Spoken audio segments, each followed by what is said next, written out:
রাজশাহী বিএনপির শীর্ষ নেতাদের বিরুদ্ধে দখল, চাঁদাবাজিসহ নানা অভিযোগ করছে একাংশের নেতারা।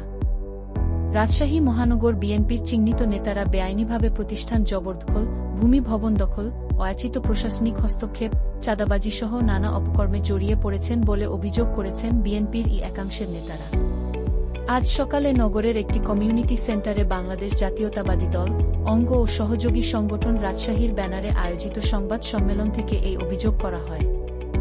সংবাদ সম্মেলনে বলা হয়, আমরা জানতে পেরেছি যে বিপুল পরিমাণ টাকা লেনদেনের বিনিময়ে নগর বিএনপির আহ্বায়ক এরশাদ আলী ঈশা, জ্যেষ্ঠ যুগ্ম আহ্বায়ক নজরুল হুদা ও সদস্য সচিব মামুনুর রশিদ রাজশাহীতে জুলাই বিপ্লবে হামলা, খুন এবং বিএনপি অফিস ও নেতা-কর্মীদের উপর হামলায় জড়িত এজাহারভুক্ত বিভিন্ন আসামিকে আটক না করতে পুলিশ প্রশাসন সহ বিভিন্ন মহলে তদবির করে লক্ষ লক্ষ টাকা হাতিয়ে নিয়েছে।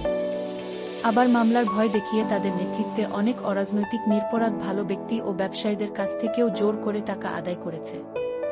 এই সংবাদ সম্মেলনে লিখিত বক্তব্য পড়েন নগরের বোয়ালিয়া থানা বিএনপির সাবেক সভাপতি সাইদুর রহমান পিন্টু। এতে নগর যুবদলের সাবেক সভাপতি ও বিএনপি নেতা আবুল কালাম আজাদ ভাই, বোয়ালিয়া থানা বিএনপির সাবেক সাধারণ সম্পাদক রবিউল আলম ও সাংগঠনিক সম্পাদক ইকবাল হোসেন, শাহ মখদুম থানার সাবেক সভাপতি মোহাম্মদ মাসুদ ও সাবেক সাধারণ সম্পাদক আব্দুল মতিন, রাজপাড়া থানার সাবেক সভাপতি শওকত আলী, সাবেক সাধারণ সম্পাদক আলী হোসেন, মতিহার থানা বিএনপির সাবেক সভাপতি আনসার আলী ও সাবেক সাংগঠনিক সম্পাদক খাজদার আলী, যুবদলের বর্তমান কমিটির যুগ্ম সম্পাদক রুহুল আমিন প্রমুখ। উক্ত সংবাদ সম্মেলনে তোলা অভিযোগের বিষয়ে জানতে চাইলে নগর বিএনপির সদস্য সচিব মামুন অর রশিদ বলেন, আমাদের বিরুদ্ধে তোলা সব অভিযোগ ভিত্তিহীন।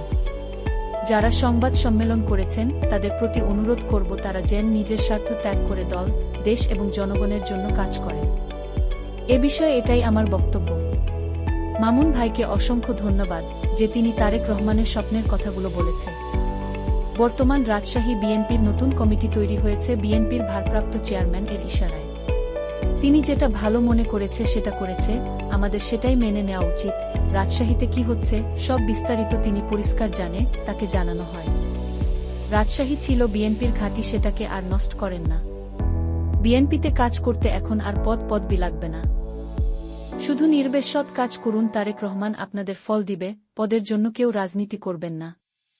রাজশাহী মহানগর বিএনপিতে হাইব্রিডের বাম্পার ফলন হচ্ছে উল্লেখ করে সংবাদ সম্মেলনে বলা হয়, বিগত দিনে যেসব আওয়ামী মদতপুষ্ট সন্ত্রাসীর দ্বারা বিএনপির নেতা-কর্মীরা রাজশাহীতে হামলা মামলা জুলুম নির্যাতনের শিকার হয়েছেন, তাদেরই বর্তমান রাজশাহী মহানগর বিএনপির কিছু নেতা নিজের ব্যক্তিগত স্বার্থে ব্যবহার করছেন, শিষ্য বানাচ্ছেন। এই কথাগুলো একেবারে সত্য নয়। আপনারাই সারাদিন একসাথে ঘুরছেন, আবার পিছনে সংবাদ সম্মেলন করে বিরোধীভাবে, এটা একদম তারেক রহমান পছন্দ করছে না। বক্তব্যের সপক্ষে উদাহরণ তুলে ধরে সংবাদ সম্মেলনে বিএনপি নেতা সাইদুর রহমান বলেন, রাজপাড়া থানা বিএনপির সভাপতি মিজানুর রহমান, সাধারণ সম্পাদক আমিনুল ইসলাম সহ অনেকে বিগত সময়ে আওয়ামী লীগ, জাসদ, জাতীয় পার্টির রাজনীতির সঙ্গে সরাসরি সম্পৃক্ত ছিলেন। মিজানুর ও আমিনুল আওয়ামী লীগের শাসনামলে বিভিন্ন নির্বাচনে সরাসরি ফ্যাসিস্ট সরকারের পক্ষে প্রচারণা চালানো সহ দলীয় ভূমিকা পালন করেছেন। আমিনুল ইসলাম রাজশাহীতে ছাত্রজনতার উপর সরাসরি গুলিবর্ষণ করা সন্ত্রাসী রনির ঘনিষ্ঠ সহযোগী ও পৃষ্ঠপোষক। তাদের ইন্ধনে মহানগর যুবদলের যুগ্ম আহ্বায়ক রুহুল আমিন বাবলুর বাসায় হামলার ঘটনাও ঘটেছে। গত 2 জুলাই বোয়ালিয়া থানা বিএনপির সাবেক সাধারণ সম্পাদক রবিউল আলমের বাসায় হামলাকারী যুবলীগের সন্ত্রাসীরা বর্তমানে ভোল পরিবর্তন করে নগর বিএনপির সদস্য সচিব মামুনুর রশিদের সঙ্গেই চলাফেরা করছেন উল্লেখ করে সংবাদ সম্মেলনে আরও বলা হয়, মহানগর বিএনপির একটি অনুপ্রবেশকারী সক্রিয় সন্ত্রাসী বলয়ের কারণে 3টি প্রাণহানির ঘটনা ঘটেছে। এই সন্ত্রাসী বলয় নগর বিএনপির সদস্য সচিব মামুনুর রশিদের সরাসরি নেতৃত্বাশ্রয় প্রশ্রয়ে বহাল তবিয়তে আছেন। রাজশাহী সড়ক পরিবহন সমিতি দখলের অভিযোগও আনা হয় সংবাদ সম্মেলনে।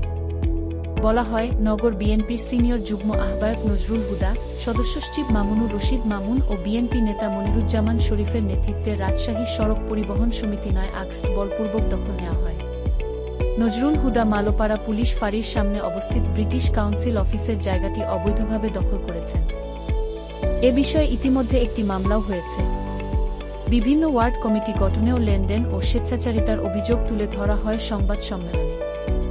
বলা হয়, রাজপাড়া থানার 6 নম্বর ওয়ার্ড বিএনপির যুগ্ম সাধারণ সম্পাদক হায়দার আলী ও মাহমুদুল হক অভিযোগ করেছিলেন যে তাদের না জানিয়ে কমিটিতে রাখা হয়েছে এবং তারা কোনো রাজনীতির সঙ্গে জড়িত নন। তাই কমিটি গঠনের পরপরই তারা পদত্যাগপত্র পাঠিয়েছিলেন। 11 নম্বর ওয়ার্ড বিএনপির সিনিয়র যুগ্ম আহ্বায়ক করা হয়েছে রাসেল হোসেন নামের এক যুবলীগ নেতাকে। ওই যুবলীগ নেতা মহানগর আওয়ামী লীগের সাধারণ সম্পাদক ডাবলু সরকারের ঘনিষ্ঠ হওয়া সত্ত্বেও বিপুল অঙ্কের বিনিময়ে বিএনপিতে নেওয়া হয়। শুধু এটাই নয়, রাজশাহীতে বিভিন্ন স্থানে এই একই কাজ করে লক্ষ লক্ষ টাকা হাতিয়ে নিয়েছে নেতারা। সেসব তথ্যগুলোও তারেক রহমান অবগত আছেন।